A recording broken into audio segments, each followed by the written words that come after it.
Je vous retrouve aujourd'hui pour un bilan à mi-parcours de mon voyage au Japon. Et franchement, c'est dur.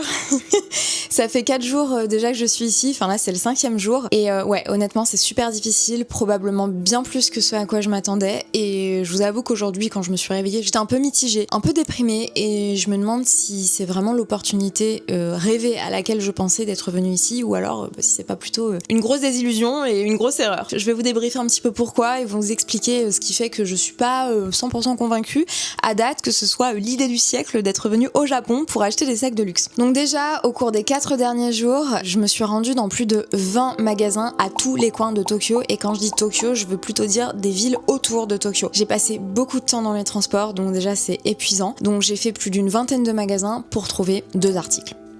Alors, 2 articles super intéressants et je les ai pas achetés en me disant bon il faut que j'achète un truc, je les ai vraiment achetés parce que c'était des pépites, donc je suis très contente, mais j'ai fait 20 magasins pour 2 articles. J'ai pas compté le temps que j'avais passé dans les transports en commun, mais franchement je passe un quart de mes journées dans le métro, dans le train, etc. Chaque jour j'ai fait plus de 18 km à pied, j'ai regardé mon podomètre, c'est épuisant, je suis épuisée, je suis fatiguée physiquement, mentalement, tout ça pour 2 sacs, franchement c'est dur, ça se mérite énormément. Donc ça c'est déjà le premier bilan, c'est difficile. Je savais que j'allais devoir courir un peu partout dans Tokyo, etc. Je savais que ce serait épuisant parce que je sais que c'est une ville immense, mais je m'attendais pas à ressentir autant de fatigue physique et mentale. À date, j'ai fait 3 types de canaux d'achat différents, je vais vous les détailler rapidement. Le premier type de magasin dans lesquels je suis allée, ce sont des magasins qui sont spécialisés dans la revente d'articles de luxe. Des sacs évidemment, des bijoux, des vêtements, des montres. Voilà. Ce genre de magasins-là, il y en a beaucoup qui sont situés dans Tokyo même, et je ne les recommande absolument pas. Là-bas, on ne peut pas trouver de bonnes affaires. Alors, j'y reviendrai plus tard, mais on peut trouver des bonnes affaires quand on veut acheter pour soi-même, mais quand, comme moi, on veut acheter pour pouvoir faire de l'investissement et revendre derrière, clairement, ça vaut pas le coup, puisque le prix auquel je vais l'acheter, c'est sensiblement le prix auquel je vais le revendre. Je vais peut-être faire une toute petite plus-value de quelques centaines d'euros, mais c'est pas ce qui m'intéresse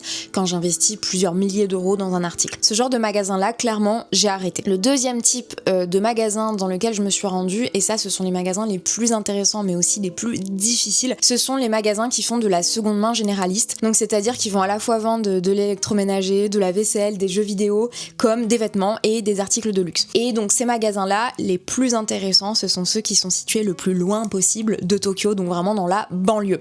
En gros, c'est un peu une sorte de, je saurais pas à quoi comparer en France, mais de Easy Cash, ouais, quelque chose comme ça, une sorte de Le Bon Coin, mais physique. Et donc en fait, ce qui est très dur dans ces magasins-là, c'est que quand on s'y rend, on ne sait pas à l'avance si on va trouver des articles de luxe. Certains de ces magasins-là, et ça c'était les plus frustrants, il n'y avait pas du tout de rayon luxe. Donc en fait, je rentre, je fais le tour pendant 2 minutes et je ressors directement parce qu'il n'y a rien d'intéressant. Et parfois, j'ai fait plus d'1h20 de transport pour pouvoir y aller. Et il n'y avait rien sur place. Donc ça, c'était le plus frustrant. Cela étant dit, dans la plupart de ceux que j'ai visités, il y avait à minima 1 ou 2 vitrines qui comportaient des sacs, de la petite maroquinerie, des bijoux ou des montres. Donc là, on peut trouver des choses intéressantes. Mais encore une fois, il y a 1 ou 2 vitrines, il n'y a pas forcément le genre de sac qui nous intéresse. Souvent, il y avait des marques, moi, qui m'intéressaient pas trop, comme Bottega Veneta, Prada, Gucci, Fendi. C'est pas spécialement des marques que j'achète pour revendre, sauf si vraiment je tombe sur un sac Jackie de Gucci, pépite du siècle, à un petit prix, mais en général il n'y avait pas ce genre de modèle là. Et du coup il reste le dernier pourcentage de ces magasins, et au final il n'y en avait pas énormément, qui comportaient un énorme rayon luxe. J'en ai trouvé 2 comme ça, dans 2 banlieues diamétralement opposées, qui avaient de très grands rayons luxe. Et alors là on a des énormes vitrines remplies de Louis Vuitton, de Chanel, de Dior, un petit peu de Hermès, beaucoup de bijoux, bref. Et donc là a priori on peut trouver des pépites. Donc ce type de magasins là, ce sont clairement les plus intéressants, mais en fait on n'est jamais sûr de tomber sur eux, et parfois il faut faire plus d'1h, 1h30 de métro pour pouvoir s'y rendre. Donc quand je m'y suis rendue et que j'ai trouvé, c'est génial, j'avais l'impression d'avoir remporté un trésor, mais c'était pas gagné d'avance. Et donc ça c'est quand même assez frustrant. Et enfin, le dernier type d'endroit où j'ai cherché des sacs, et alors là ça a été la grosse désillusion. Bon après, si je dois être honnête avec moi-même, je m'en doutais un peu dès le départ, mais je m'étais dit j'ai quand même envie de tester. Ça a été le marché aux puces de Tokyo. En fait, quand j'ai fait mes recherches préalables avant de venir, je cherchais des endroits où je pouvais acheter des sacs qui n'étaient pas les endroits à touristes, parce que les endroits à touristes, je sais très bien que les prix ils sont déjà très hauts.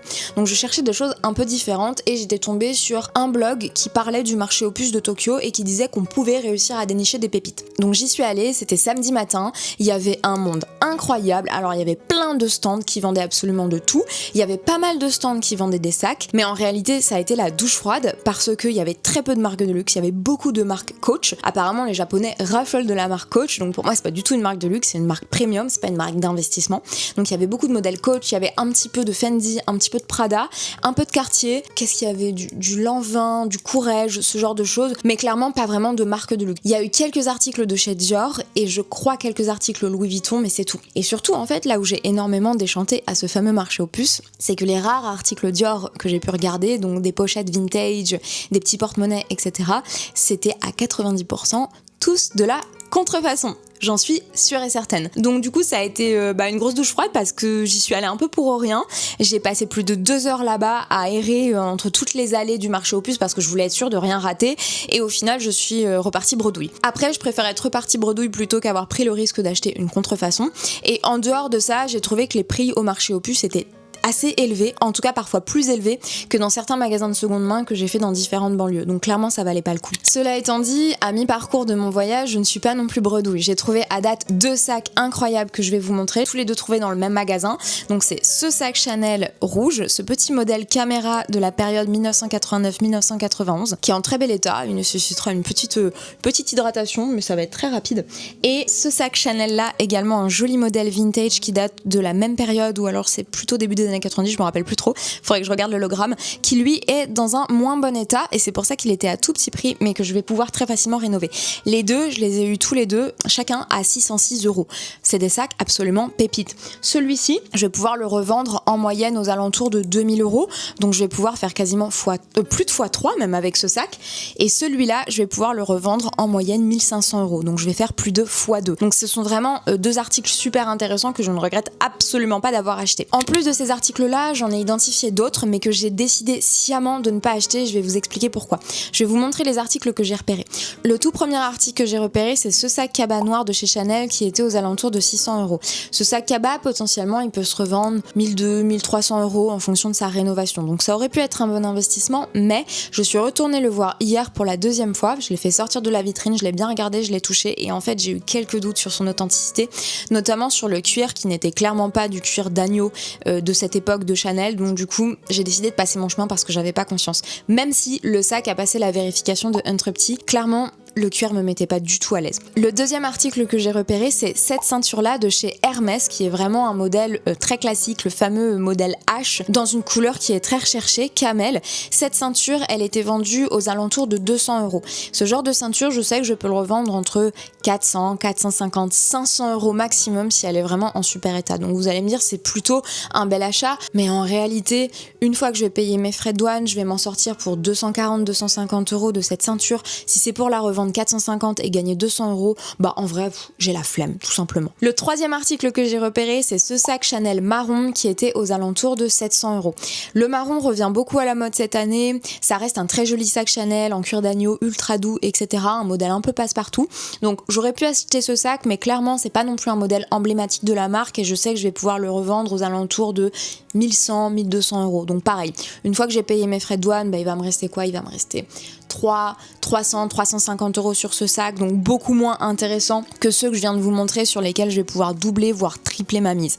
Donc c'est pour ça que celui-là, pareil, j'ai décidé de ne pas l'acheter. J'ai également repéré quelques autres articles qui auraient pu être intéressants, tels que ce portefeuille de chez Chanel à moins de 150 € et cette petite pochette Louis Vuitton à moins de 150 €. Mais ce sont des articles sur lesquels j'aurais fait 150, grand maximum 200 € de plus-value, donc ça me paraissait pas super opportun de les acheter. Et surtout, même si, bon là aujourd'hui je suis un petit peu déprimée, je me dis que je suis que à la moitié de mon parcours et je reste absolument convaincue que le meilleur reste à venir et que je vais trouver plein d'autres articles super intéressants pour la suite. Donc c'est aussi la raison pour laquelle j'ai décidé de pas donner suite à tous les articles que je viens de vous montrer, parce que j'ai envie de garder de la trésorerie pour tous les autres magasins, pour tous les autres endroits dans lesquels je vais me rendre, pour pouvoir avoir assez d'argent pour saisir les opportunités qui vont se présenter à moi. Et enfin, la dernière chose sur laquelle je voulais revenir lors de ce bilan, c'est un truc qui m'a vraiment choquée depuis que je suis arrivée. Je m'attendais pas du tout à ça, c'est la contrefaçon. J'ai toujours entendu dire et j'ai beaucoup lu sur le sujet, il n'y a pas de contrefaçon au Japon.